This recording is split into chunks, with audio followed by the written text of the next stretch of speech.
La mansión Herrera se alzaba imponente en las colinas de Polanco, sus ventanales reflejando los últimos rayos del sol mexicano que se desvanecía tras los rascacielos de la Ciudad de México. Desde afuera, parecía el hogar perfecto de una familia próspera. Pero dentro de sus muros de mármol travertino, reinaba un silencio que cortaba el alma como cristal roto. Andrés Herrera caminaba por el pasillo principal con pasos que resonaban como ecos solitarios. Sus zapatos italianos, antes símbolo de éxito, ahora le parecían cadenas que lo ataban a una realidad que no sabía cómo enfrentar.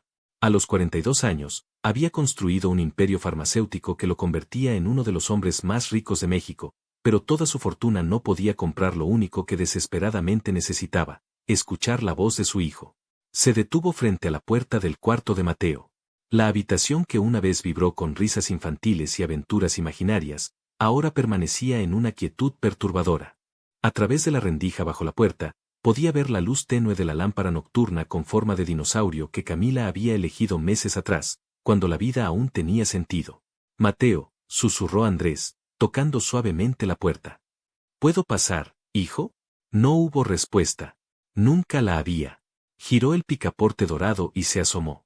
El niño de 5 años estaba sentado en el suelo, de espaldas a la puerta, organizando sus carritos de juguete en filas perfectas.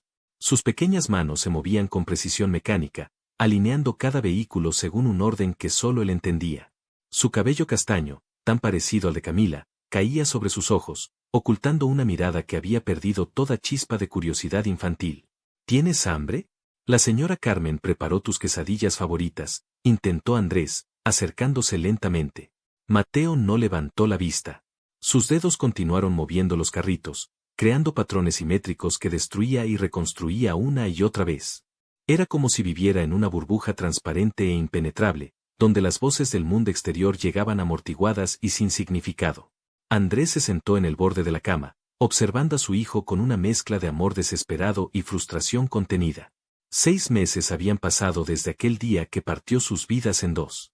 6 meses desde que el mundo de Mateo se había vuelto silencioso. El recuerdo llegó sin avisar, como siempre lo hacía. Camila riendo en el asiento del copiloto, sus ojos verdes brillando mientras le contaba sobre la reunión de padres en el colegio de Mateo. El pequeño en el asiento trasero, cantando una canción que había aprendido en clase. La lluvia que comenzó a caer, convirtiendo las calles en espejos traicioneros. Y luego, nada. Solo el sonido del metal retorciéndose y el silencio que siguió. «Papá está aquí», murmuró Andrés, extendiendo una mano hacia su hijo. «Siempre voy a estar aquí». Por un instante, creyó ver un titubeo en los movimientos de Mateo. Pero el momento pasó tan rápido que se preguntó si lo había imaginado. El niño siguió jugando, ajeno al dolor que irradiaba desde el corazón de su padre. Un suave golpe en la puerta interrumpió el silencio. La señora Carmen, el ama de llaves que había trabajado para la familia durante una década, asomó su rostro maternal. «Señor Andrés, la doctora Montiel está aquí para la cita de las 7. Andrés cerró los ojos y suspiró. Otra sesión, otra esperanza que probablemente se convertiría en frustración. Durante estos meses había desfilado una procesión de especialistas por la mansión: neurólogos, psiquiatras infantiles, terapeutas del lenguaje, expertos en trauma. Todos llegaban con promesas y se marchaban con disculpas. «Dile que bajo en 5 minutos», respondió, volviendo su atención a Mateo. «Hijo, la doctora Sofía va a venir a platicar contigo un rato, ¿está bien?» El niño no respondió, pero tampoco se resistió cuando Andrés lo tomó suavemente de la mano para llevarlo a la sala de estar. El living de la mansión era un espacio diseñado para impresionar, con sus techos de 4 metros, su chimenea de cantera y sus ventanales que ofrecían una vista panorámica de la ciudad. Pero esa noche, como todas las noches desde hace meses, se sentía como un mausoleo elegante. La doctora Sofía Montiel ya estaba instalada en el sofá de cuero beige, revisando unas notas en su tablet. Era una mujer de 45 años, impecablemente vestida con un traje sastre azul marino que proyectaba autoridad y competencia. Su cabello rubio estaba recogido en un moño perfecto, y sus lentes de marco dorado le daban un aire intelectual que había conquistado la confianza de Andrés desde el primer día. «Buenas noches, Andrés», saludó con una sonrisa profesional que no llegaba completamente a sus ojos. «¿Cómo ha estado nuestro pequeño paciente?» «Igual que siempre», respondió Andrés, guiando a Mateo hacia un sillón cerca de la ventana. «Sin cambios aparentes». Sofía observó al niño con atención clínica. Mateo se había sentado con las piernas cruzadas, mirando hacia el jardín donde las luces automáticas comenzaban a encenderse, creando senderos dorados entre los jacarandás que Camila había plantado años atrás. Mateo, dijo Sofía con voz suave pero firme, ¿recuerdas lo que hablamos la semana pasada sobre los colores? El niño no respondió. Sus ojos seguían fijos en el exterior, como si pudiera ver algo que los adultos no percibían. He estado revisando todos los estudios que hemos realizado, continuó la doctora, dirigiéndose ahora a Andrés. Los análisis neurológicos, las pruebas de desarrollo, las evaluaciones psicológicas. Todo apunta en la misma dirección. Andrés sintió que se le contraía el estómago. Cada vez que Sofía usaba ese tono, sabía que se avecinaban noticias difíciles de asimilar. El patrón de comportamiento de Mateo es consistente con un diagnóstico de trastorno del espectro autista de grado 3, declaró con la frialdad clínica que había perfeccionado durante años de práctica. Es la forma más severa, Andrés. Requiere apoyo sustancial para las actividades de la vida diaria. Las palabras cayeron como piedras en el silencio de la sala. Andrés había escuchado este diagnóstico antes, pero cada vez que Sofía lo repetía, se sentía como un golpe renovado a sus esperanzas. Pero el trauma, comenzó a objetar. Todo esto empezó después del accidente. Antes Mateo era un niño completamente normal. Hablaba, reía, jugaba. El trauma puede ser un desencadenante, interrumpió Sofía, pero los signos estaban ahí. A veces, los padres no los notamos hasta que una situación extrema los hace evidentes. El autismo severo no se cura, Andrés. Es una condición neurológica permanente. La palabra, permanente, resonó en la mente de Andrés como una sentencia final. Miró a su hijo, que había comenzado a balancearse ligeramente en su asiento, un movimiento repetitivo que había adoptado en las últimas semanas. ¿Qué opciones tenemos?, preguntó, aunque temía la respuesta. Terapias intensivas, medicación para controlar la ansiedad y los episodios de agitación, y adaptación del entorno, enumeró Sofía. México tiene algunos tratamientos experimentales que podrían ayudar a mejorar su calidad de vida, aunque sin expectativas de recuperación completa. La mención de su propia empresa farmacéutica no pasó desapercibida para Andrés. Sofía había sido consultora de México durante años, y su expertise había sido invaluable para el desarrollo de varios medicamentos psiquiátricos. Confiaba en su criterio profesional, pero algo en el fondo de su mente se removía inquieto. Quiero probar todo lo que esté disponible, declaró con determinación. El costo no es importante. Por supuesto, asintió Sofía. Prepararé un protocolo de tratamiento integral.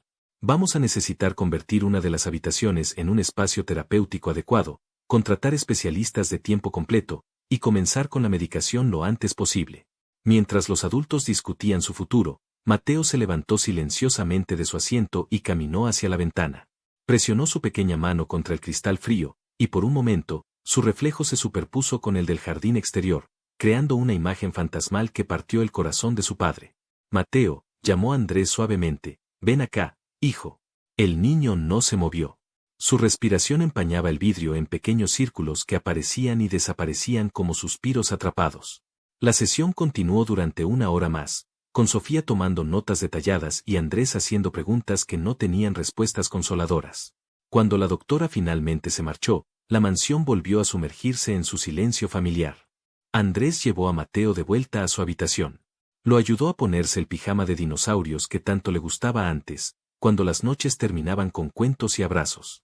Ahora, el ritual se había vuelto mecánico, una serie de acciones necesarias que se realizaban en un silencio que gritaba más fuerte que cualquier palabra. Buenas noches, mi amor, susurró Andrés, besando la frente de su hijo. Mañana va a ser un mejor día. Era una promesa que se hacía a sí mismo cada noche, aunque ya no estaba seguro de poder cumplirla. Cerró la puerta con cuidado y se dirigió a su estudio, donde una botella de whisky escocés lo esperaba como un viejo amigo comprensivo. La oficina de Andrés era su refugio, un espacio masculino decorado con maderas oscuras, libros de medicina y fotografías de logros empresariales. Pero esta noche, como todas las noches recientes, se sentía más como una prisión dorada donde se enfrentaba a sus demonios privados. Sirvió 2 dedos de whisky en un vaso de cristal cortado y se hundió en su sillón de cuero. Las luces de la ciudad parpadeaban a lo lejos, recordándole que el mundo continuaba girando mientras el suyo parecía haberse detenido en un momento específico del tiempo. Su teléfono vibró con un mensaje de texto de su asistente, Los medicamentos que ordenó la doctora Montiel llegaron. ¿Los envío a la casa mañana? Andrés escribió una respuesta afirmativa, aunque una parte de él se resistía a comenzar a medicar a su hijo de 5 años. El alcohol le quemó la garganta, pero no logró adormecer el dolor que llevaba cargando desde hace meses.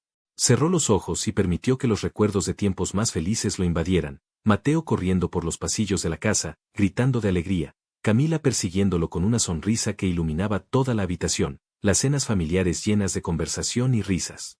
Ahora, las cenas se habían convertido en ejercicios de paciencia donde trataba de convencer a Mateo de comer mientras el niño jugaba con la comida sin probar bocado. La casa se había llenado de especialistas, equipos médicos y una atmósfera clínica que había borrado todo rastro de calidez familiar.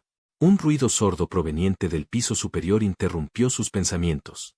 Andrés dejó el vaso y subió las escaleras de 2 en 2, temiendo encontrar a Mateo en uno de sus episodios de agitación. Pero cuando abrió la puerta de la habitación, encontró a su hijo dormido, acurrucado en el suelo junto a sus carritos perfectamente alineados. Con infinita ternura, Andrés levantó el pequeño cuerpo de Mateo y lo depositó en la cama. El niño se removió ligeramente pero no despertó.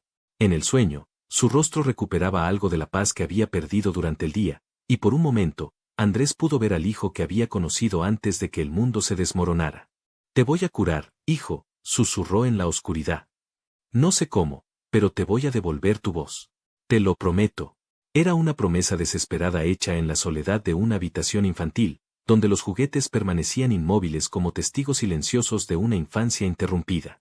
Andrés no sabía que esa promesa sería puesta a prueba de maneras que jamás podría imaginar, y que la salvación de su hijo vendría de la fuente más inesperada. La noche se extendía ante ellos como un manto de incertidumbre, mientras en algún lugar de la ciudad, una mujer que pronto cambiaría sus vidas preparaba una maleta modesta, sin saber que el destino la estaba llamando hacia una mansión donde el silencio esperaba ser roto por la canción correcta. La mañana del lunes llegó envuelta en una bruma grisácea que se extendía sobre la Ciudad de México como un velo de melancolía. Andrés despertó en su estudio, donde había quedado dormido en el sillón de cuero después de otra noche de insomnio y whisky. Su cuello protestó cuando intentó incorporarse, recordándole que los problemas no se resolvían evitando la comodidad de su cama matrimonial, que ahora se sentía demasiado grande y demasiado vacía. El sonido del timbre lo sobresaltó. La señora Carmen ya se había marchado la semana anterior, agobiada por la atmósfera pesada que había envuelto la mansión. Su partida había sido el último golpe a la rutina familiar que Andrés intentaba mantener por el bien de Mateo, aunque cada día se hacía más evidente que estaba perdiendo esa batalla. Se dirigió hacia la puerta principal, pasando frente al comedor donde el desayuno de Mateo permanecía intacto sobre la mesa de mármol. El niño había bajado, había mirado los chilaquiles durante 5 minutos en silencio, y luego había regresado a su habitación sin probar bocado. Era el mismo ritual de todas las mañanas, un recordatorio doloroso de que incluso las necesidades más básicas se habían vuelto complicadas. Al abrir la puerta, Andrés se encontró con una mujer de aproximadamente 35 años, vestida con sencillez pero con dignidad. Llevaba un suéter beige de lana, jeans oscuros y zapatos cómodos que sugerían practicidad antes que vanidad. Su cabello castaño estaba recogido en una cola de caballo simple, y sus ojos café tenían una calidez genuina que contrastaba con la frialdad profesional a la que se había acostumbrado con los especialistas. «Buenos días, señor Herrera», dijo con una voz suave pero firme. «Soy Lucía Ramírez.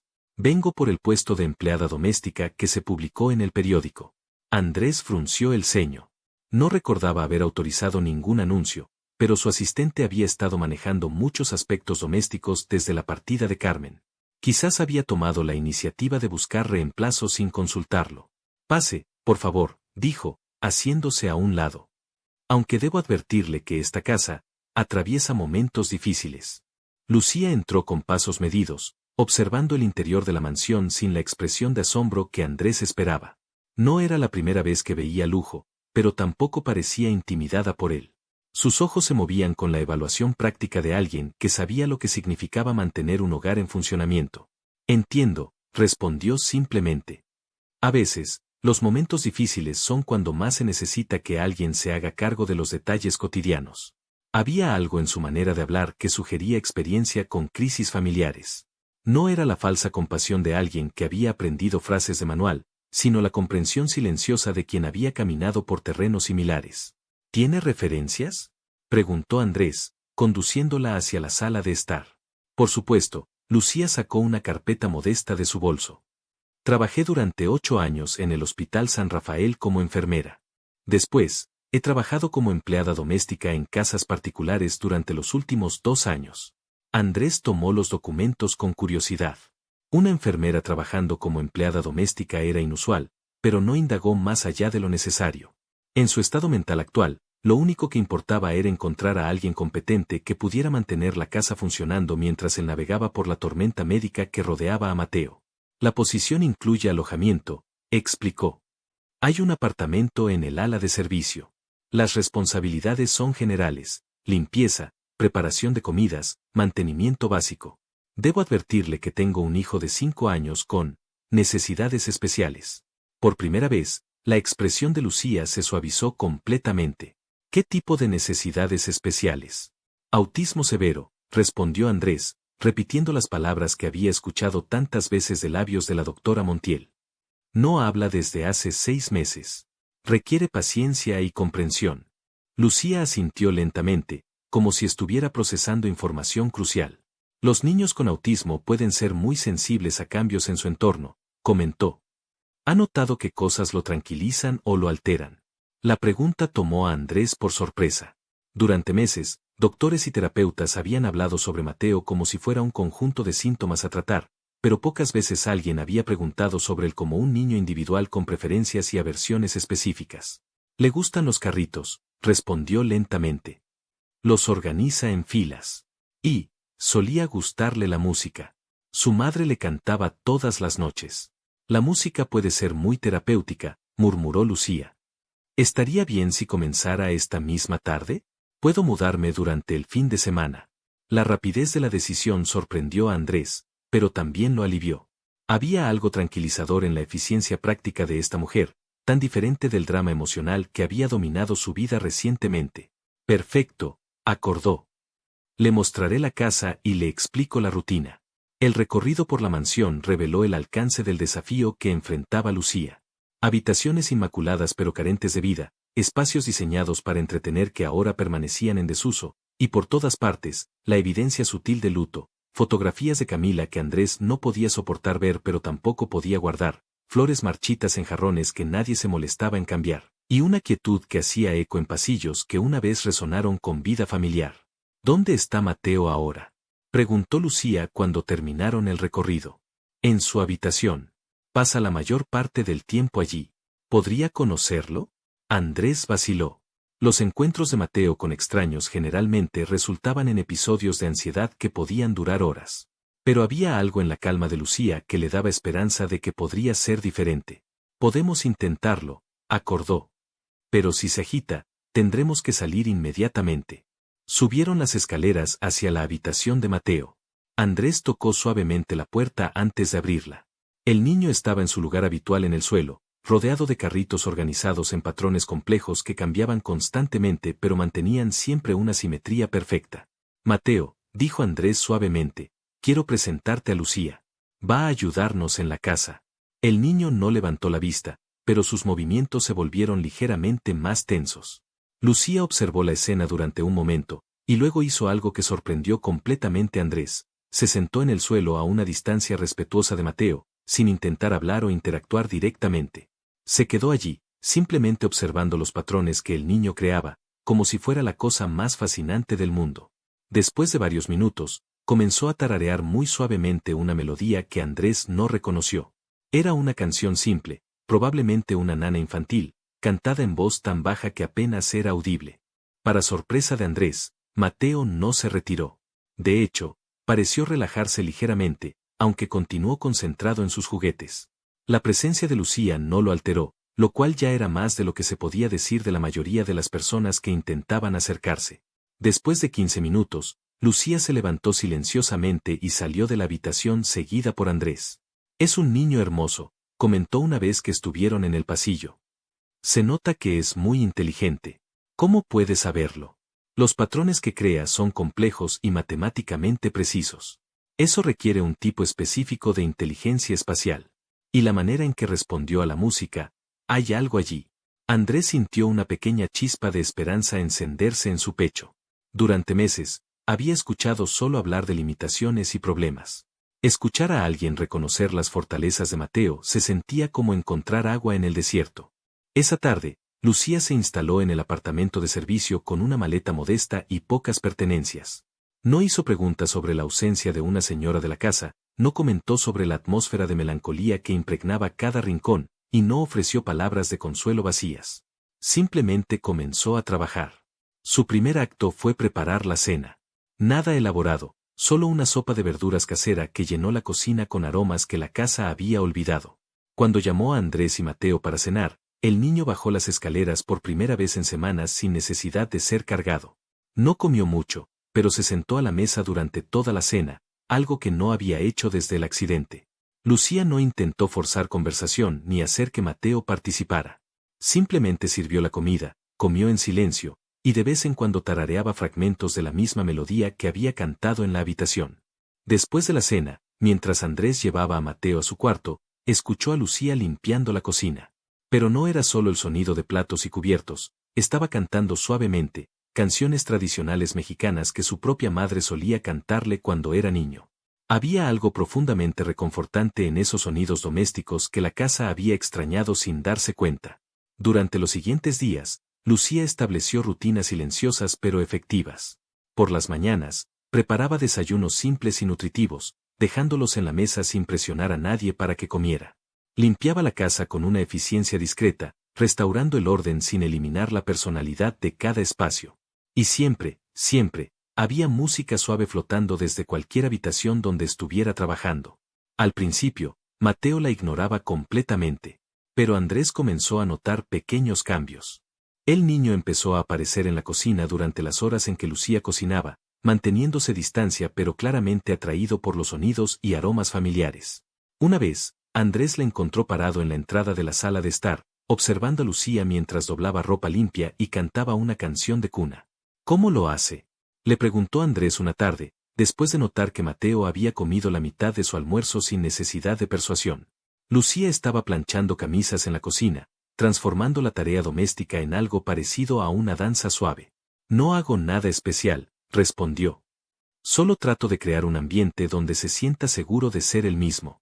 Los doctores dicen que necesita terapias intensivas, medicamentos. Los doctores saben mucho sobre medicina, dijo Lucía cuidadosamente. Pero a veces, lo que los niños necesitan primero es simplemente sentirse amados y aceptados tal como son. Esa noche, Andrés observó desde la escalera mientras Lucía limpiaba la sala de estar. Mateo había bajado sigilosamente y se había sentado en su sillón favorito cerca de la ventana, observándola trabajar. Ella fingía no notarlo, pero Andrés se dio cuenta de que había elegido tareas que la mantenían visible para el niño, y que sus canciones se habían vuelto ligeramente más claras, como si estuviera actuando para una audiencia específica. Era el comienzo de algo que Andrés no se atrevía a nombrar todavía. Después de meses de retroceso y frustración, había pequeñas señales de que algo estaba cambiando. No sabía si era esperanza o desesperación lo que lo hacía ver progreso donde quizás no lo había, pero por primera vez en mucho tiempo, las noches en la mansión Herrera no se sentían completamente vacías. Al final de la primera semana de Lucía en la casa, Andrés se quedó despierto más tarde de lo usual, trabajando en su estudio. Era casi medianoche cuando escuchó pasos suaves en el pasillo. Asomándose, vio a Mateo caminando descalzo hacia la cocina. Su primer instinto fue seguirlo, pero algo lo detuvo. Desde las sombras del pasillo, observó a su hijo entrar a la cocina y quedarse parado en el centro, como si estuviera buscando algo. Después de un momento, abrió el refrigerador, tomó un vaso de leche, y se sentó a la mesa donde había cenado pocas horas antes. Era la primera vez en meses que Mateo había tomado iniciativa para satisfacer una necesidad básica por sí mismo. Andrés sintió lágrimas pinchando sus ojos mientras observaba este pequeño acto de independencia que, para cualquier otro padre, sería completamente normal, pero para él representaba un milagro menor. Mateo terminó su leche, enjuagó el vaso con cuidado, y regresó a su habitación con la misma quietud fantasmal con la que había bajado. Pero algo había cambiado. La casa ya no se sentía como un museo de recuerdos perdidos. Por primera vez desde el accidente, se sentía como un hogar donde la sanación era posible. Lo que Andrés no sabía era que Lucía había estado despierta también, observando desde la ventana de su apartamento mientras procesaba sus propios recuerdos dolorosos y las razones que la habían llevado a buscar refugio en esta casa silenciosa. Tenía sus propios secretos, sus propias heridas que sanar, y algo le decía que el destino había entrelazado su camino con el de esta familia rota por razones que aún no podía comprender completamente. 3 semanas después de la llegada de Lucía, la mansión Herrera había comenzado a despertar de su letargo emocional. Los cambios eran sutiles pero innegables, el aroma de pan casero que flotaba desde la cocina cada mañana, el sonido suave de canciones tradicionales que se escuchaba mientras se realizaban las tareas domésticas, y sobre todo, la presencia casi constante de Mateo en los espacios comunes de la casa. El niño ya no se limitaba a su habitación como una criatura herida refugiándose en su guarida. Ahora aparecía en la cocina durante las horas de cocina, se sentaba en la sala mientras Lucía ordenaba, y ocasionalmente la seguía a distancia prudente mientras ella trabajaba en el jardín. No interactuaba directamente, pero su simple presencia era un progreso que llenaba el corazón de Andrés con una esperanza cautelosa que no se atrevía a verbalizar. Lucía había desarrollado una rutina que parecía hipnotizar al pequeño. Cada tarde, después de terminar las tareas domésticas principales, se sentaba en la sala con una cesta de ropa por doblar. Mientras trabajaba, cantaba canciones infantiles que su abuela le había enseñado en su pueblo natal de Michoacán. Eran melodías simples pero hermosas, llenas de la sabiduría ancestral que pasaba de generación en generación a través de las voces de las mujeres mexicanas. Duérmete mi niño, duérmete mi sol, duérmete pedazo de mi corazón, cantaba con una voz que tenía la textura de la miel tibia, mientras sus manos trabajaban con precisión automática, doblando camisetas y acomodando calcetines. Mateo se había acostumbrado a sentarse en el sillón cerca de la ventana durante estos momentos, observándola con una intensidad que sugería que algo profundo estaba siendo procesado en su mente silenciosa. La doctora Montiel había estado visitando la casa con mayor frecuencia, expresando preocupación por lo que ella calificaba como comportamientos no estructurados de Mateo. Durante su visita del martes anterior, había observado con el ceño fruncido mientras el niño ayudaba a Lucía a clasificar cubiertos en la cocina, una actividad que él había iniciado espontáneamente. Andrés, me preocupa que estés confundiendo comportamiento condicionado con mejoría real, había dicho Sofía, ajustándose los lentes mientras tomaba notas en su tablet.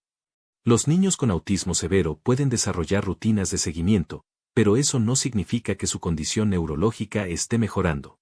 Pero está más presente, había argumentado Andrés. Come mejor, duerme mejor, y definitivamente está más consciente de su entorno. Esos pueden ser efectos temporales del cambio de rutina, había respondido Sofía con la seguridad clínica que tanto lo tranquilizaba como lo inquietaba. Es importante no crear falsas esperanzas. El autismo de grado 3 es una condición permanente, y cualquier aparente mejoría probablemente se debe a la estabilidad del nuevo entorno doméstico. Pero esa tarde de jueves, todo cambió de una manera que nadie habría podido anticipar. Lucía estaba en la sala, como de costumbre, doblando ropa mientras cantaba. Había elegido una canción particularmente tierna, una nana sobre un niño valiente que enfrentaba sus miedos con la ayuda de su mamá. Mateo estaba sentado en su lugar habitual, pero algo era diferente en su postura. Se inclinaba ligeramente hacia adelante, como si estuviera tratando de absorber cada nota, cada palabra. Andrés estaba en su estudio, revisando informes médicos de los últimos tratamientos cuando escuchó algo que lo hizo detenerse en seco. Al principio pensó que había sido su imaginación, un eco de sus deseos desesperados.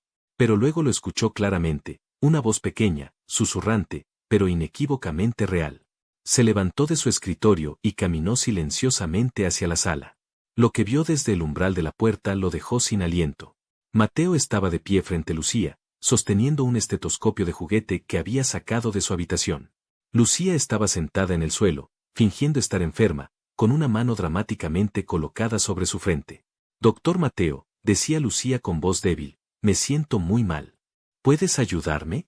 Y entonces, con una claridad que cortó el aire como un rayo de luz dorada, Mateo habló. Estás enferma, pero yo te voy a curar, mamá, igual que tú me curaste a mí. Las palabras cayeron en el silencio de la tarde como gotas de lluvia después de una sequía de 6 meses. Andrés sintió que sus piernas se debilitaban, y tuvo que apoyarse contra el marco de la puerta para no caer. Las lágrimas comenzaron a rodar por sus mejillas antes de que pudiera siquiera procesar completamente lo que había escuchado. Lucía también se había quedado inmóvil, claramente sorprendida por la respuesta inesperada. Sus ojos se llenaron de lágrimas mientras observaba a Mateo colocar cuidadosamente el estetoscopio en su pecho, imitando los gestos que había visto hacer a los doctores durante sus propias consultas. Ahora te vas a sentir mejor, continuó Mateo con la seriedad solemne de un niño de 5 años jugando a ser adulto. Porque los doctores curan a la gente cuando está triste. Andrés tuvo que cubrirse la boca con la mano para contener un sollozo que amenazaba con escapar. No eran solo las primeras palabras de Mateo en 6 meses, era la profundidad emocional detrás de ellas, la manera en que había procesado su propio trauma y lo había transformado en un acto de cuidado hacia otra persona. Lucía siguió el juego con una naturalidad que sugería años de experiencia trabajando con niños. Doctor Mateo. Me siento mucho mejor gracias a su tratamiento. Es usted un doctor muy bueno. Mateo sonrió. Fue una sonrisa pequeña, casi tímida, pero fue la primera expresión genuina de alegría que Andrés había visto en el rostro de su hijo desde el accidente. El niño guardó cuidadosamente el estetoscopio en su pequeña maleta médica de juguete y se sentó junto a Lucía en el suelo. ¿Puedo contarte un secreto?, susurró Mateo, acercándose al oído de Lucía. Ella asintió solemnemente. A veces tengo miedo en la noche, pero cuando cantas, el miedo se va. Andrés sintió que su corazón se partía y se reparaba al mismo tiempo. La honestidad emocional de su hijo, la manera en que había articulado no solo palabras sino sentimientos complejos, contradecía completamente el diagnóstico de autismo severo que habían estado aceptando como una realidad inmutable. Permaneció escondido durante varios minutos más, observando mientras Mateo y Lucía continuaban su juego de doctor y paciente. El niño hablaba con naturalidad, hacía preguntas, e incluso rió cuando Lucía fingió estornudar exageradamente. Era como si los últimos 6 meses de silencio hubieran sido un sueño terrible del que finalmente había despertado. Cuando finalmente entró a la sala, fingiendo que acababa de llegar, Mateo corrió hacia él con una emoción que no había mostrado en meses. Papá. Fui doctor y curé a Lucía. Andrés se arrodilló y abrazó a su hijo con tal fuerza que por un momento temió lastimarlo. Pero Mateo no se resistió, en cambio, se acurrucó contra el pecho de su padre como solía hacer antes del accidente. Estoy muy orgulloso de ti, doctor Mateo, logró decir Andrés, su voz rota por la emoción. Mamá estaría muy orgullosa también. Por primera vez en meses, la mención de Camila no causó que Mateo se retirara emocionalmente. En cambio, el niño asintió seriamente. Mamá me enseñó que los doctores ayudan a la gente. Igual que Lucía me ayuda a mí. Esa noche, después de que Mateo se fuera a dormir con menos resistencia de la habitual, Andrés encontró a Lucía en la cocina, limpiando los restos de la cena. Había una expresión pensativa en su rostro, como si estuviera procesando los eventos del día con la misma intensidad que él. Lo que pasó hoy, comenzó Andrés, sin saber exactamente cómo expresar la magnitud de lo que había presenciado. Fue hermoso, terminó Lucía suavemente. Mateo es un niño especial, señor Herrera. Muy inteligente, muy sensible. Pero la doctora Montiel dice que tiene autismo severo. Que nunca va a... Lucía se detuvo en lo que estaba haciendo y lo miró directamente a los ojos. ¿Puedo hacerle una pregunta personal? Andrés asintió. ¿Mateo exhibía comportamientos autistas antes del accidente? La pregunta lo tomó por sorpresa. Durante meses, había estado tan enfocado en el diagnóstico actual que no había considerado realmente el contraste con el comportamiento previo de su hijo. No, respondió lentamente. Era un niño completamente normal. Hablador, social, curioso. Le encantaba hacer preguntas, conocer gente nueva, explorar. ¿Y todo cambió inmediatamente después del accidente? Sí. Fue como si hubiera construido un muro a su alrededor. Dejó de hablar, de hacer contacto visual, de interactuar con cualquiera. Lucía asintió pensativamente, como si las respuestas de Andrés confirmaran algo que había estado considerando. En mi experiencia trabajando en el hospital, dijo cuidadosamente, el autismo generalmente se manifiesta desde muy temprana edad. Los niños que desarrollan síntomas súbitamente después de un trauma a menudo están lidiando con algo diferente. ¿Diferente cómo? Trastorno de estrés postraumático, trastorno de procesamiento sensorial, mutismo selectivo. Hay varias posibilidades que pueden parecer autismo pero que tienen orígenes y tratamientos muy diferentes. Andrés sintió que se le aceleraba el pulso. Durante meses había aceptado el diagnóstico de Sofía sin cuestionarlo, confiando en su expertise y en su relación profesional de larga data. Pero las preguntas de Lucía estaban plantando semillas de duda que crecían rápidamente en su mente. ¿Está sugiriendo que el diagnóstico podría estar equivocado? No soy médico, respondió Lucía rápidamente. No puedo hacer diagnósticos. Solo puedo compartir lo que he observado trabajando con niños traumatizados. Y lo que veo en Mateo es un niño profundamente herido que está comenzando a sanar, no un niño con una condición neurológica permanente. Esa noche, Andrés se quedó despierto hasta muy tarde, investigando en Internet las diferencias entre autismo y trauma infantil. Lo que encontró lo dejó profundamente perturbado. Los síntomas de TEP en niños podían imitar casi perfectamente los del autismo: retraimiento social, pérdida del lenguaje, comportamientos repetitivos, dificultades de procesamiento sensorial. Más inquietante aún, descubrió que el tratamiento para cada condición era radicalmente diferente. Mientras que el autismo requería terapias especializadas de por vida, el trauma podía sanar con el ambiente correcto, paciencia, y a menudo sin medicación intensiva. Al día siguiente, decidió tomar una acción que había estado evitando por respeto a la doctora Montiel: buscar una segunda opinión. Pero cuando comenzó a hacer investigación sobre especialistas en trauma infantil, se dio cuenta de que no sabía por dónde empezar. Sofía había manejado todos los aspectos médicos de la condición de Mateo, y él había confiado ciegamente en su juicio. Fue Lucía quien, tímidamente, le sugirió un nombre. Hay un doctor en Guadalajara, dijo mientras preparaba el desayuno. Doctor Emiliano Torres. Cuando trabajaba en el hospital, tuvimos algunos casos difíciles que requirieron su consulta. Es especialista en trauma infantil y trastornos del desarrollo. Muy respetado. ¿Cree que valdría la pena consultarlo? Creo que Mateo merece que se explore todas las posibilidades, respondió Lucía. Lo que pasó ayer, esa no fue la respuesta de un niño con autismo severo.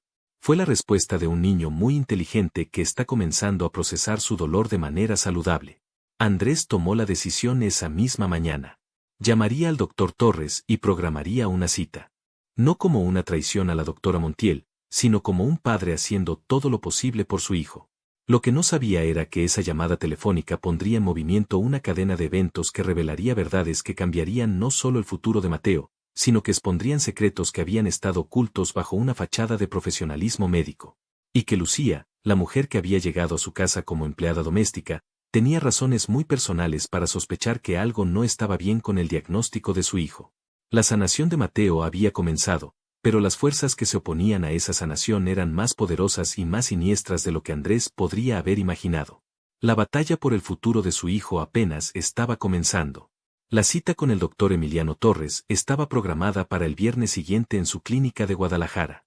Andrés había tomado la decisión de no informar a la doctora Montiel sobre esta consulta, sintiendo por primera vez en meses que necesitaba información médica independiente sobre la condición de su hijo. La transformación de Mateo durante las últimas semanas había sido tan dramática que ya no podía ignorar las dudas que crecían en su mente como plantas rebeldes rompiendo el asfalto de sus certezas previas. Mientras tanto, Lucía continuaba su trabajo en la mansión con la misma eficiencia discreta que había caracterizado su presencia desde el primer día. Pero Andrés había comenzado a notar pequeños detalles que sugerían que su empleada doméstica tenía conocimientos que iban mucho más allá de las tareas del hogar. La manera en que observaba a Mateo durante sus momentos de juego tenía la precisión clínica de alguien entrenado en evaluación médica. Sus preguntas sobre el comportamiento del niño mostraban una comprensión sofisticada de desarrollo infantil y trauma psicológico. El miércoles por la mañana, mientras Andrés trabajaba en su estudio revisando los estados financieros trimestrales de Med México, escuchó risas provenientes del jardín. Era un sonido tan extraño en la mansión que lo hizo levantar la vista de inmediato. A través de la ventana, pudo ver a Mateo y Lucía jugando con una pelota en el césped que Camila había cuidado con tanto amor. Su hijo corría con una energía que no había mostrado en meses, persiguiendo la pelota mientras Lucía fingía ser un monstruo torpe que no podía atraparla. Las carcajadas de Mateo eran música celestial para los oídos de Andrés, quien sintió una punzada de culpa al darse cuenta de que había olvidado lo hermosa que era la risa de su hijo. Pero la escena idílica fue interrumpida por el sonido del timbre. Andrés miró su reloj con confusión, no esperaba visitas esa mañana. Cuando abrió la puerta, se encontró con la doctora Montiel parada en el umbral con una expresión más severa de lo usual. Sofía, dijo, sorprendido. No tenía cita hoy. Necesitamos hablar, Andrés, respondió ella, entrando sin esperar invitación. He estado recibiendo reportes preocupantes sobre cambios no autorizados en el tratamiento de Mateo. Andrés frunció el ceño mientras cerraba la puerta. ¿Reportes de quién? Eso no es importante, evadió Sofía. Lo importante es que he escuchado que has permitido que la empleada doméstica interactúe terapéuticamente con Mateo sin supervisión médica. Esto es extremadamente peligroso para un niño con su condición. La acusación tomó a Andrés por sorpresa, pero también despertó una defensividad protectora que no había sentido en meses. Lucía no está haciendo terapia. Simplemente está siendo amable con él, y Mateo está respondiendo positivamente. Andrés, dijo Sofía con el tono condescendiente que usaba cuando consideraba que alguien no entendía conceptos médicos básicos, los niños con autismo severo pueden mostrar comportamientos que parecen mejoría, pero que en realidad son respuestas condicionadas temporales. Si permites que se forme un apego no profesional, cuando esa persona se vaya, el retroceso será devastador. ¿Quién dice que se va a ir? Esa mujer no es quien aparenta ser, declaró Sofía, sacando una carpeta de su maletín. He hecho algunas investigaciones. Lucía Ramírez fue despedida del Hospital San Rafael bajo acusaciones de negligencia médica. Un bebé falleció bajo su cuidado debido a su incompetencia. Las palabras cayeron como bloques de hielo en el estómago de Andrés. Miró la carpeta que Sofía extendía hacia él, pero algo en su interior se resistía a abrirla. Quiero que la despidas inmediatamente, continuó Sofía. Y quiero que Mateo sea internado en una facilidad especializada donde pueda recibir el tratamiento intensivo que su condición requiere. He identificado una clínica en Houston que tiene excelentes resultados con casos como el suyo. ¿Internar a Mateo?, repitió Andrés, sintiendo que el mundo se tambaleaba. Ni siquiera había considerado esa posibilidad. Es la mejor opción para él. En casa, está demasiado cómodo, demasiado protegido. Necesita un ambiente estructurado donde profesionales entrenados puedan trabajar con él las 24 horas del día. Andrés tomó la carpeta con manos temblorosas, pero en lugar de abrirla inmediatamente, la dejó sobre la mesa de centro. Dame tiempo para procesarlo, dijo finalmente. Esta conversación es inesperada. Sofía se suavizó ligeramente, colocando una mano maternal en el hombro de Andrés. Sé que es difícil, pero estoy pensando en lo que es mejor para Mateo. Y para ti. Has estado cargando con esto solo durante demasiado tiempo. Es hora de dejar que los profesionales se hagan cargo. Después de que Sofía se marchara, Andrés se quedó sentado en la sala, mirando la carpeta cerrada como si fuera una bomba sin detonar. A través de la ventana, podía ver a Mateo y Lucía que habían terminado su juego y ahora estaban sentados bajo la sombra del jacarandá, compartiendo un vaso de agua fresca mientras el niño le contaba algo que hacía reír a Lucía. La escena era tan normal, tan saludable, que contrastaba violentamente con las acusaciones que acababa de escuchar. Finalmente, abrió la carpeta. Los documentos parecían oficiales, reportes hospitalarios, testimonios de colegas, una evaluación psicológica que pintaba a Lucía como una enfermera emocionalmente inestable que había cometido errores fatales debido a problemas personales. Pero mientras leía, algo no encajaba. Los reportes estaban llenos de generalidades y carecían de los detalles específicos que esperaría en una investigación médica seria. Esa tarde, después de que Lucía sirviera la cena y se retirara a su apartamento, Andrés tomó una decisión que cambiaría todo. En lugar de confrontarla directamente con las acusaciones de Sofía, decidió hacer su propia investigación. Tenía contactos en varios hospitales de la ciudad, sería fácil verificar los hechos independientemente. Mientras esperaba los resultados de sus llamadas telefónicas, algo extraño sucedió. Lucía, quien normalmente se retiraba temprano a su apartamento, estaba trabajando inusualmente tarde en la cocina. Andrés podía escuchar el sonido suave de cajones abriéndose y cerrándose, como si estuviera buscando algo. Intrigado, bajó silenciosamente las escaleras y se asomó hacia la cocina. Lo que vio lo dejó helado. Lucía estaba parada frente al escritorio pequeño donde guardaba recibos y documentos domésticos, pero no estaba organizando papeles. Estaba leyendo algo con una expresión de shock absoluto en su rostro. ¿Lucía?, dijo suavemente, haciéndola sobresaltar. Ella se volvió hacia él con ojos llenos de lágrimas y rostro pálido como papel, sosteniendo un documento en sus manos temblorosas. Señor Herrera, susurró, necesita ver esto. Necesita verlo ahora mismo. Andrés se acercó y tomó el papel. Era un reporte médico oficial con el membrete del Hospital Infantil de México. El encabezado decía, evaluación psicológica y neurológica, Mateo Herrera, edad, 5 años.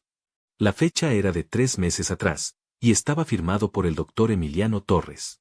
Sus ojos volaron a través del documento, y lo que leyó hizo que se le doblaran las rodillas. Tuvo que sentarse en una de las sillas de la cocina para procesar las palabras que parecían danzar frente a sus ojos.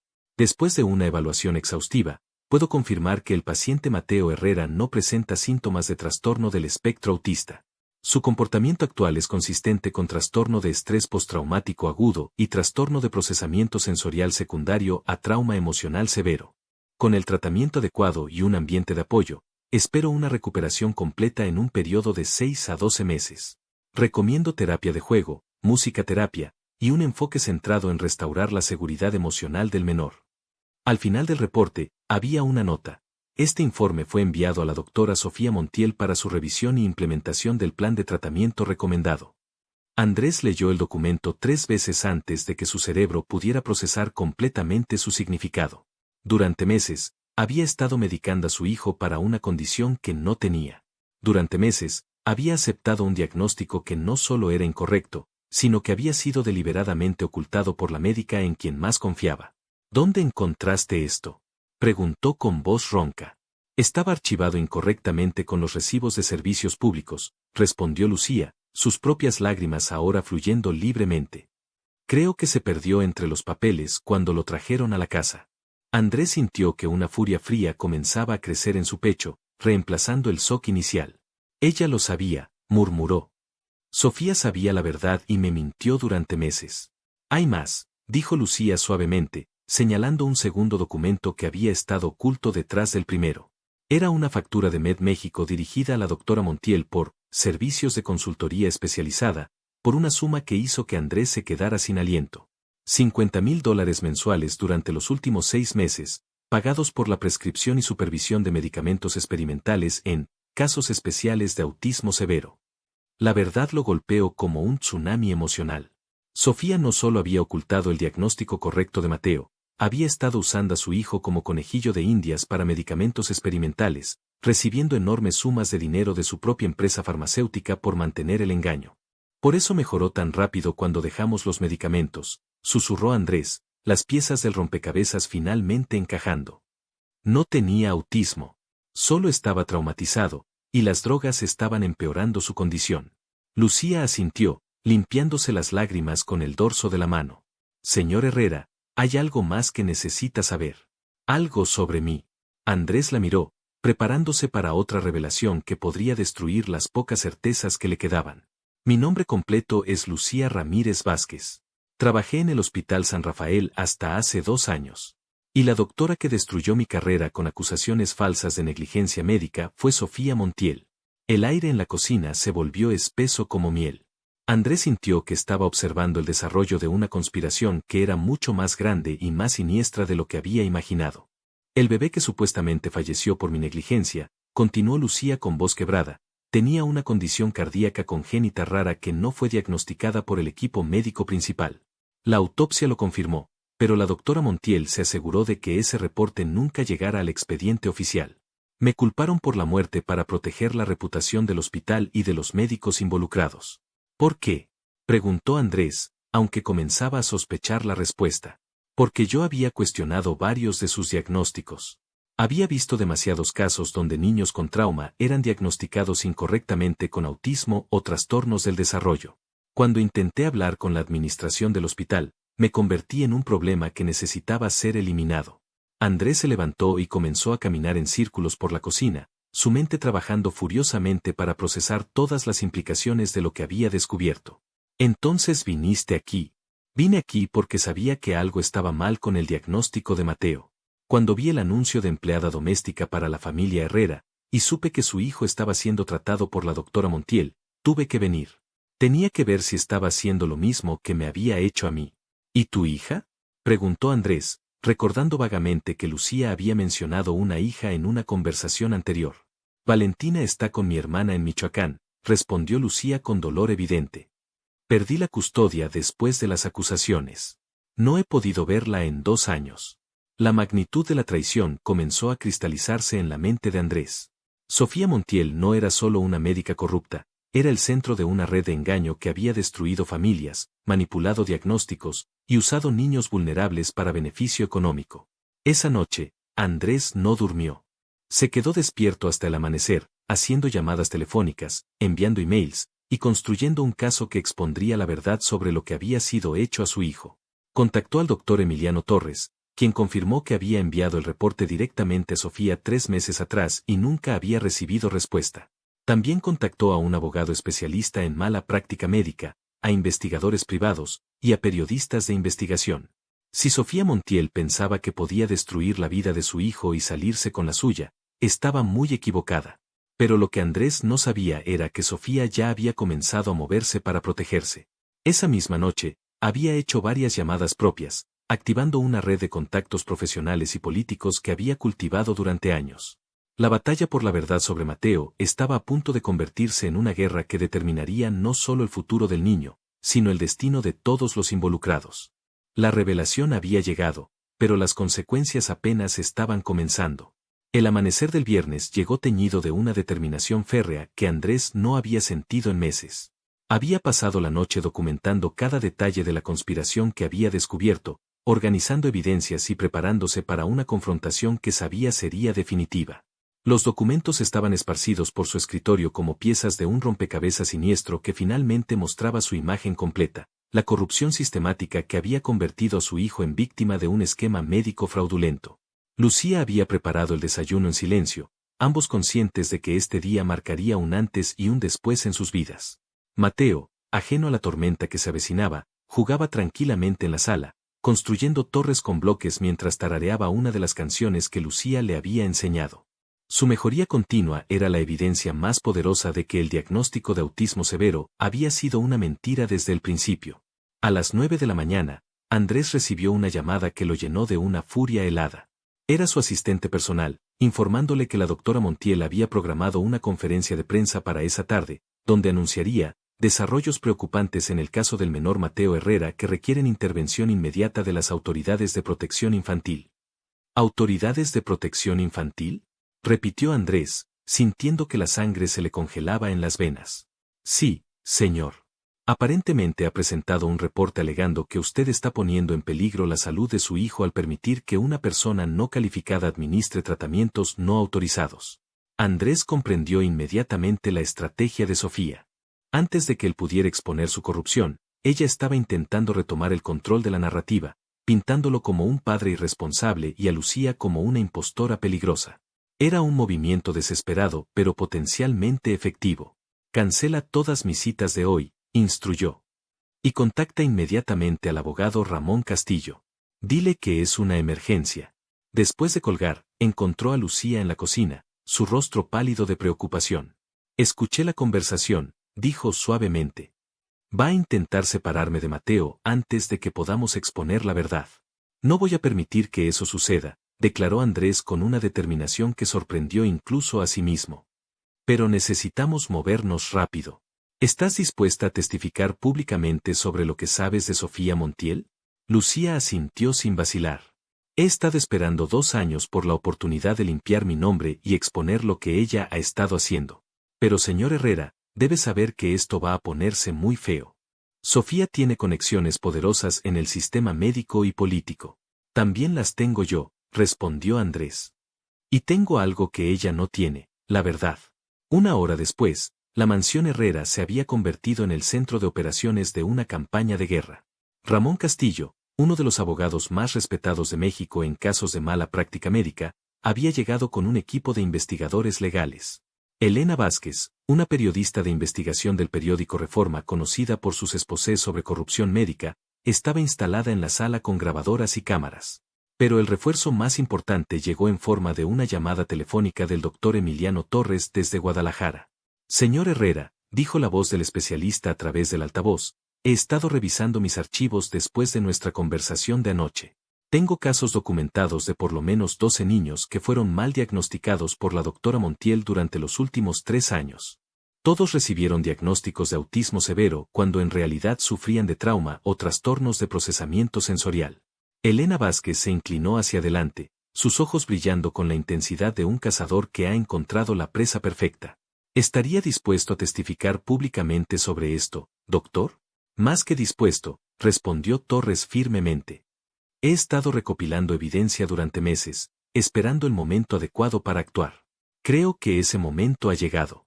Ramón Castillo tomó notas furiosamente mientras Elena preparaba preguntas para lo que se estaba convirtiendo en la exposición periodística más importante de su carrera.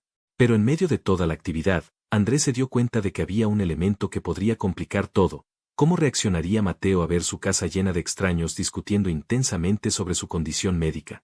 Sus preocupaciones resultaron infundadas. Mateo había bajado de su habitación durante una de las reuniones de estrategia, y lejos de sentirse abrumado, había comenzado a jugar silenciosamente en un rincón de la sala, ocasionalmente acercándose a Lucía para susurrarle algo al oído o mostrarle un dibujo que había hecho.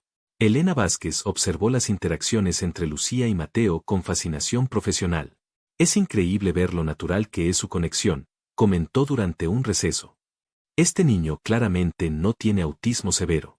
Su comunicación social, su contacto visual, su capacidad de empatía, todo es completamente normal para su edad.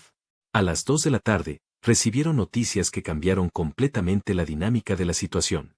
Uno de los investigadores privados que Andrés había contratado había descubierto algo extraordinario. Sofía Montiel no solo había estado manipulando diagnósticos para beneficio de MedMéxico, sino que había estado dirigiendo un esquema mucho más amplio que involucraba a varias clínicas privadas y compañías farmacéuticas. Hemos encontrado evidencia de que ha estado recibiendo comisiones de por lo menos 5 compañías farmacéuticas diferentes, reportó el investigador. Los montos totales durante los últimos 3 años superan los $2 millones. Y no solo eso, hemos identificado a más de 50 familias que podrían haber sido víctimas de diagnósticos fraudulentos similares. Ramón Castillo silbó suavemente. Esto no es solo mala práctica médica. Esto es fraude sistemático en una escala masiva.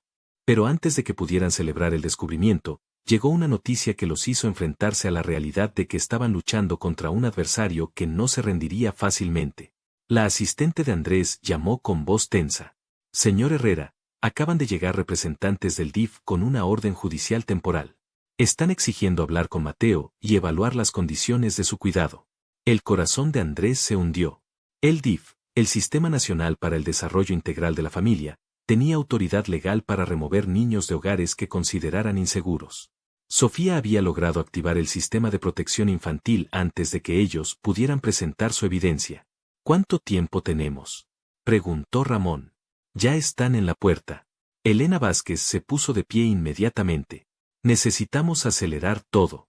Voy a publicar la historia ahora, antes de que puedan silenciarnos. Andrés miró a Lucía, quien había palidecido al escuchar la noticia. Quédate con Mateo, le dijo. No importa lo que pase, no dejes que se lo lleven. Los siguientes minutos fueron un torbellino de actividad frenética. Elena escribía furiosamente en su laptop mientras hablaba por teléfono con su editor, exigiendo espacio en la primera plana para una historia que podría publicarse inmediatamente en línea. Ramón organizaba documentos legales, preparándose para una batalla judicial que podría decidirse en cuestión de horas. Cuando Andrés abrió la puerta a los representantes del DIF, se encontró con 2 mujeres profesionales acompañadas por un oficial de policía. La líder del grupo, una mujer de mediana edad con expresión severa, le extendió la orden judicial. Señor Herrera, soy la licenciada Patricia Hernández del DIF. Hemos recibido reportes serios sobre el bienestar de su hijo. Necesitamos evaluarlo inmediatamente. Por supuesto, respondió Andrés con una calma que no sentía. Pero espero que también estén dispuestas a escuchar evidencia de que esos reportes están basados en información médica fraudulenta. Patricia Hernández frunció el ceño. ¿Fraudulenta? La doctora que presentó el reporte contra mí ha estado manipulando el diagnóstico de mi hijo para beneficio económico personal. Tengo documentación completa que lo comprueba. En ese momento, Elena Vázquez apareció en la puerta con su laptop abierta. Licenciada Hernández, soy Elena Vázquez de Reforma. Acabo de publicar una investigación sobre la doctora Sofía Montiel que creo que debería leer antes de tomar cualquier acción respecto a este niño. El grupo del DIF intercambió miradas confusas. Claramente no habían esperado encontrarse en medio de lo que parecía ser un escándalo médico de proporciones mayores. Señor Herrera, dijo finalmente Patricia, vamos a necesitar ver al niño. Pero también vamos a revisar toda la evidencia que tenga para presentar. Los llevó a la sala donde Mateo estaba jugando tranquilamente con Lucía. El contraste entre el niño feliz y relajado que observaron y la descripción que habían recibido de un menor en crisis fue inmediatamente evidente. Este es Mateo, presentó Andrés. Como pueden ver, está saludable, bien cuidado, y emocionalmente estable. Mateo levantó la vista cuando escuchó su nombre y sonrió tímidamente a las visitantes. Hola, dijo con claridad. ¿Quieren ver mi torre? La construí con Lucía. Las representantes del DIF se miraron entre sí con expresiones de confusión creciente. El niño que estaban observando no mostraba ningún signo de los comportamientos autistas severos que habían esperado encontrar. Patricia se acercó cuidadosamente a Mateo. Es una torre muy bonita, Mateo. ¿Te gusta jugar con bloques? Sí, y también me gusta cuando Lucía canta. Ella me enseñó una canción sobre un patito que nada en el lago. La facilidad con la que Mateo interactuaba socialmente, su contacto visual directo, y su comunicación verbal fluida contradecían completamente el perfil médico que había motivado la intervención del DIF. Mientras Patricia hablaba con Mateo, Elena había estado mostrando su laptop a la otra representante del DIF, quien leía la investigación con expresiones crecientes de shock. María, le susurró a Patricia, necesitas leer esto inmediatamente. Patricia se disculpó con Mateo y revisó el artículo de Elena. Su expresión cambió dramáticamente mientras leía sobre el esquema de diagnósticos fraudulentos, las comisiones ilegales, y la evidencia de que docenas de niños habían sido mal diagnosticados por motivos económicos. Señor Herrera, dijo finalmente, creo que necesitamos tener una conversación mucho más larga sobre esta situación. Y creo que vamos a necesitar involucrar al Ministerio Público. Esa tarde, mientras Elena Vázquez transmitía en vivo desde el jardín de la mansión Herrera para varios noticieros nacionales, Andrés recibió una llamada que había estado esperando. Era Sofía Montiel, y su voz tenía un tono de pánico que nunca había escuchado antes. Andrés, necesitamos hablar inmediatamente. Hay malentendidos serios que necesitan ser aclarados. No hay malentendidos, Sofía, respondió Andrés con una frialdad que lo sorprendió. Solo hay una médica corrupta que finalmente está siendo expuesta. No sabes en lo que te estás metiendo, amenazó Sofía. Tengo amigos poderosos que pueden hacer que tu vida se vuelva muy complicada. Y yo tengo algo más poderoso que tus amigos, replicó Andrés. Tengo la verdad. Y ahora todo México la conoce. Cuando colgó el teléfono, Andrés se dirigió al jardín donde Mateo y Lucía estaban sentados bajo el jacarandá, compartiendo un helado mientras observaban a los reporteros que documentaban lo que se estaba convirtiendo en uno de los escándalos médicos más grandes en la historia reciente de México. ¿Papá?, preguntó Mateo cuando Andrés se acercó. ¿Por qué hay tanta gente en nuestra casa? Andrés se arrodilló junto a su hijo, tomando sus pequeñas manos entre las suyas. Porque estamos contando una historia muy importante, hijo. Una historia sobre cómo a veces los doctores cometen errores, y cómo es importante que la gente sepa la verdad. Como cuando yo pensaba que estaba muy enfermo, pero Lucía me ayudó a sentirme mejor. Exactamente como eso, confirmó Andrés, sintiendo lágrimas de orgullo en sus ojos. Muy exactamente como eso. Esa noche, cuando las cámaras finalmente se marcharon y la mansión recuperó algo de tranquilidad, Andrés se dio cuenta de que la batalla estaba lejos de terminar. Sofía Montiel y sus co-conspiradores lucharían con todas sus fuerzas para protegerse, y las consecuencias legales de lo que habían descubierto se extenderían durante meses, posiblemente años. Pero por primera vez desde el accidente que cambió sus vidas, Andrés sintió esperanza real. No solo para la recuperación completa de Mateo, sino para la posibilidad de que su lucha pudiera prevenir que otras familias sufrieran lo mismo que ellos habían enfrentado. La verdad había sido revelada, la batalla había comenzado, y ahora solo quedaba pelear hasta el final para asegurar que la justicia prevaleciera sobre la corrupción que había amenazado con destruir el futuro de su hijo. 2 años después, la sala de conferencias del Hotel Presidente Intercontinental estaba llena hasta el último asiento. Periodistas, médicos, abogados, y familias que habían sido víctimas del esquema de diagnósticos fraudulentos se habían reunido para presenciar un momento que muchos habían esperado durante meses, la conferencia de prensa final del caso contra la doctora Sofía Montiel y sus cómplices. Andrés Herrera se encontraba en el pódium, vestido con un traje azul marino que proyectaba autoridad y determinación. A su lado, Lucía Ramírez lucía elegante en un vestido color beige, su credencial de directora clínica de la Fundación Herrera Ramírez brillando bajo las luces de las cámaras. Pero quien realmente capturó la atención de todos los presentes fue el niño de 7 años que se encontraba entre ellos, sosteniendo el mismo estetoscopio de juguete que había usado para curar a Lucía aquella tarde que cambió todo. Señoras y señores, comenzó Andrés, su voz firme y clara, hace 2 años, mi hijo Mateo fue víctima de uno de los esquemas de corrupción médica más grandes en la historia de México. Hoy, estamos aquí para cerrar un capítulo doloroso y abrir uno nuevo lleno de esperanza. Los flashes de las cámaras fotográficas iluminaron la habitación mientras Andrés continuaba.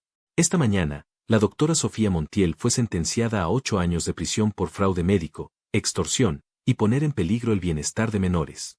Además, el tribunal ha ordenado que Med México pague indemnizaciones por un total de 50 millones de pesos a las 63 familias que fueron víctimas de diagnósticos fraudulentos. Una ola de aplausos se extendió por la sala. Entre el público, Andrés pudo ver rostros de padres que habían luchado la misma batalla que él, familias que habían sido reunidas después de separaciones innecesarias, y niños que ahora corrían libres después de años de medicación incorrecta. Pero no estamos aquí solo para celebrar la justicia, continuó. Estamos aquí para asegurar que esto nunca vuelva a suceder. Lucía se acercó al micrófono, y cuando habló, su voz llevaba la autoridad de alguien que había transformado el dolor personal en propósito profesional. La Fundación Herrera Ramírez ha establecido protocolos de verificación independiente para diagnósticos de autismo y trastornos del desarrollo en niños. Hemos capacitado a más de 200 profesionales de la salud mental en reconocimiento de trauma infantil, y hemos creado una red nacional de apoyo para familias que enfrentan diagnósticos médicos complejos. La audiencia escuchaba con atención religiosa mientras Lucía explicaba los programas que habían desarrollado, segundas opiniones médicas gratuitas, terapias de trauma especializadas, y un sistema de denuncia confidencial para reportar prácticas médicas sospechosas. Además, añadió con una sonrisa que iluminó todo su rostro, me complace anunciar que el mes pasado recuperé oficialmente la custodia de mi hija Valentina, quien ahora vive con nosotros y se ha convertido en la mejor amiga y hermana mayor adoptiva de Mateo. Los aplausos fueron ensordecedores. En el público, una niña de 9 años con cabello trenzado y ojos brillantes saltó de su asiento y agitó entusiastamente hacia el podio. Valentina Ramírez había crecido durante los 2 años de separación de su madre, pero el reencuentro había sido tan hermoso como Lucía había soñado. Pero el momento más emotivo llegó cuando Mateo se acercó al micrófono. Andrés tuvo que ajustar la altura para que su hijo pudiera alcanzarlo, y cuando el niño comenzó a hablar, su voz clara y segura silenció por completo la sala. Hola, dijo Mateo, mirando directamente las cámaras sin rastro de la timidez que una vez había caracterizado sus interacciones sociales. Mi nombre es Mateo Herrera, y cuando tenía 5 años, dejé de hablar porque el mundo se sentía muy triste y muy asustado. Un silencio reverente se extendió por la habitación mientras el niño continuaba. Una doctora mala dijo que mi cerebro estaba roto y que nunca me iba a curar. Pero entonces llegó Lucía, y ella no trató de arreglarme. Solo se quedó conmigo cuando tenía miedo, cantó canciones cuando todo estaba muy silencioso, y me ayudó a recordar que era valiente. Andrés sintió lágrimas pinchando sus ojos mientras observaba a su hijo articular con sabiduría que superaba sus años la experiencia que habían vivido juntos. Lucía no es solo la empleada de mi casa, declaró Mateo con la solemnidad de un adulto. Es mi segunda mamá, la que me ayudó a encontrar mi voz cuando la había perdido. Y mi papá dice que cuando ayudas a una persona a encontrar algo que perdió, eso te convierte en un héroe. El niño hizo una pausa, sosteniendo su estetoscopio de juguete en alto. Cuando sea grande, voy a ser doctor de verdad. Pero no como la doctora mala que nos lastimó. Voy a ser un doctor que escucha a los niños cuando están tristes, que cree en ellos cuando están asustados, y que nunca, nunca miente a las familias sobre lo que está mal. Los aplausos que siguieron fueron tan intensos que las ventanas de la sala de conferencias vibraron. Reporteros veteranos se limpiaban discretamente los ojos, y más de un abogado fue visto alcanzando pañuelos. En el público, Elena Vázquez, la periodista que había roto la historia original, aplaudía con lágrimas corriendo libremente por sus mejillas. Cuando los aplausos finalmente se calmaron, Andrés retomó el micrófono para los comentarios finales. El camino hacia la justicia no fue fácil, reflexionó. Hubo momentos en que pensé que las fuerzas que trabajaban contra nosotros eran demasiado poderosas, demasiado bien conectadas para ser vencidas. Pero aprendí algo importante: cuando tienes la verdad de tu lado, cuando tienes el amor de una familia que vale la pena proteger, y cuando tienes la valentía de personas como Lucía que están dispuestas a arriesgar todo por hacer lo correcto, los milagros no solo son posibles, son inevitables. Hizo una pausa, mirando a su hijo que sostenía la mano de Lucía con la confianza natural de un niño que nunca más tendría que dudar de que estaba seguro y amado. La Fundación Herrera Ramírez continuará luchando por los niños que no tienen voz, por las familias que enfrentan sistemas médicos intimidantes, y por la verdad en una industria donde el beneficio económico a veces oscurece el juramento de no hacer daño. Porque cada niño merece ser visto, escuchado y protegido. Y cada familia merece médicos que pongan la sanación por encima del beneficio personal. 10 años después, el auditorio de la Universidad Nacional Autónoma de México estaba lleno de estudiantes de medicina en sus batas blancas impecables, sus rostros jóvenes brillando con la ambición y el idealismo que caracterizaba a la nueva generación de profesionales médicos. En el pódium, un joven de 17 años con los ojos verdes de su madre y la determinación férrea de su padre se preparaba para dar el discurso de graduación de la conferencia anual sobre ética médica. Mateo Herrera había crecido hasta convertirse en un joven alto y seguro de sí mismo, pero sus experiencias infantiles habían dejado una marca indeleble en su carácter. Se había convertido en un defensor apasionado de los derechos de los pacientes, un estudiante ejemplar con planes de especializarse en psiquiatría infantil, y el orador más solicitado en conferencias sobre trauma y recuperación. Compañeros futuros médicos, comenzó, su voz resonando con autoridad en el gran auditorio, quiero contarles sobre una vez que estuve muy enfermo, no en mi cuerpo, sino en mi corazón, cuando tenía 5 años. El auditorio se cayó mientras Mateo compartía su historia, ahora perfeccionada después de años de conferencias públicas, pero nunca perdiendo su poder emocional. Una médica corrupta trató de convencer a mi familia de que yo estaba roto para siempre, que mi mente era defectuosa, que necesitaría cuidado institucional por el resto de mi vida. Lo hizo no porque fuera verdad, sino porque había dinero involucrado en mantener esa mentira. Muchos de los estudiantes habían escuchado la historia antes. El caso Herrera Montiel se había convertido en materia de estudio obligatorio en las facultades de medicina de todo México, pero escucharla de labios del propio Mateo siempre tenía un impacto profundo.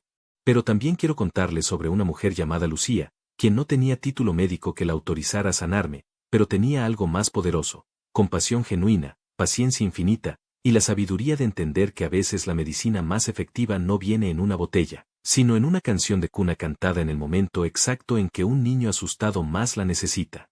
En el público, Andrés y Lucía se sentaban en primera fila, ahora casados desde hace 5 años y orgullosos padres adoptivos de Valentina, quien a los 19 años estudiaba psicología en la misma universidad.